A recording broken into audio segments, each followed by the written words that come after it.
طویل احتجاجی مہم اور حکومتی اداروں سے جھڑپوں کے بعد بالآخر پاکستان تحریک انصاف نے باضابطہ طور پر حکومت سے مذاکرات کا عندیہ دیا ہے۔ اس سلسلے میں سابق وزیر اعظم عمران خان نے ایک 5 رکنی کمیٹی بھی قائم کی ہے، لیکن پھر بھی فریقین کے درمیان مذاکرات کی فی الحال کوئی راہ نظر نہیں آ رہی۔ اور ابھی گزشتہ مہینے کی یہ بات ہے کہ پی ٹی آئی کے مظاہرین عمران خان کی رہائی کا مطالبہ لیے دھرنا دینے اسلام آباد آئے تھے، اور اس دوران پاکستانی دارالحکومت 2 دن تک بند رہا، اور اس دوران 5 سیکیورٹی اہلکار اور پی ٹی آئی کے 12 کارکنان ہلاک ہو گئے۔ اس وقت بھی پی ٹی آئی کی جانب سے یہی کہا جا رہا ہے کہ مذاکرات با اختیار افراد سے ہوں گے، اور یہاں با اختیار لوگوں سے مراد پاکستان کی طاقتور ملٹری اسٹیبلشمنٹ ہی تھی۔ پھر ایسا کیا ہوا کہ چند ہی ہفتوں میں اچانک پی ٹی آئی کے موقف میں تبدیلی آ گئی اور انہوں نے حکومت سے مذاکرات کے لیے حامی بھر لی؟ اس سوال کا جواب ڈھونڈنے کی کوشش میں جو ایک اور سوال سامنے آیا ہے وہ یہ تھا کہ مذاکراتی کمیٹی بننے کے باوجود کوئی بات چیت کیوں نہیں ہو رہی ہے۔ آج اسی حوالے سے بات کریں گے۔ میں ہوں کرن خان اور آپ دیکھ رہے ہیں programme hidden truth. P T I اور حکمران جماعت پاکستان مسلم لیگ نون کے قائدین سے گفتگو کے نتیجے میں یہ بات دیکھنے کو ملی کہ فریقین ایک دوسرے سے بات چیت میں زیادہ دلچسپی نہیں لے رہے، اور نہ ہی حکومت نے پی ٹی آئی سے مذاکرات کے لیے کوئی کمیٹی تشکیل دی، اور نہ ہی دونوں کے درمیان کوئی رابطہ ہوا ہے۔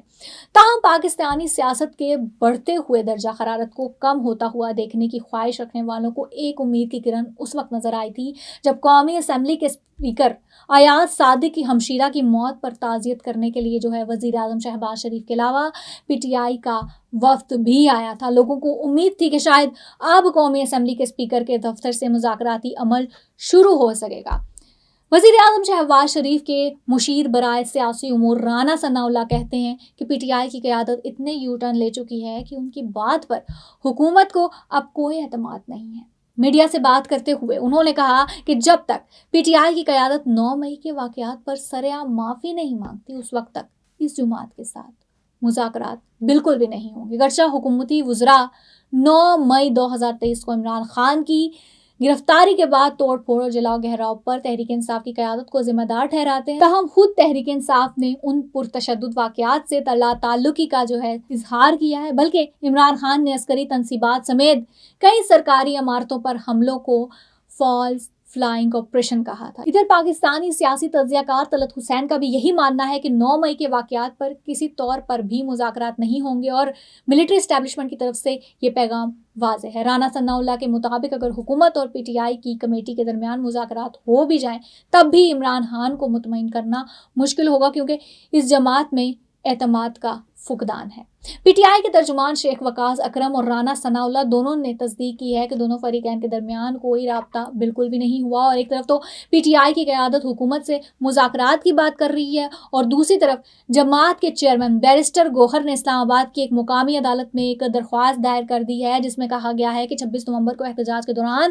ڈی چوک پر کارکنان کے خلاف کارروائی کا مقدمہ وزیر اعظم سمیت دیگر افراد کے خلاف درج کیا جائے۔ خیال رہے کہ گزشتہ مہینے پاکستان تحریک انصاف کے احتجاج کے دوران 3 رینجرز اہلکاروں کی ہلاکت پر اسلام آباد کے ایک تھانے میں سابق وزیر اعظم عمران خان، بشرا بی بی اور دیگر پارٹی رہنماؤں کے خلاف رینجرز کی مدعیت میں ایک مقدمہ بھی درج کیا گیا ہے، اور پی ٹی آئی کے رہنما سردار لطیف کھوسہ بتاتے ہیں کہ ان کی جماعت 9 مئی اور 26 نومبر کے واقعات کی عدالتی تحقیقات کروانے کے لیے اپنے موقف سے پیچھے نہیں ہٹے گی۔ انہوں نے الزام عائد کیا ہے کہ 26ویں آئینی ترمیم کے بعد حکومت نے عدلیہ سمیت دیگر اداروں کو اپنے تابع کر لیا ہے، تو پھر ان واقعات سے متعلق عدالتی تحقیقات کروانے سے کیوں بھاگ رہی ہیں؟ انہوں نے کہا کہ عمران خان نے ہر ایک سے مذاکرات کے لیے ایک 5 رکنی کمیٹی ضرور بنائی ہے، لیکن یہ نہیں ہو سکتا کہ پاکستان تحریک انصاف اپنے موقف سے پیچھے ہٹ جائے۔ تاہم پی ٹی آئی رہنما کے مطابق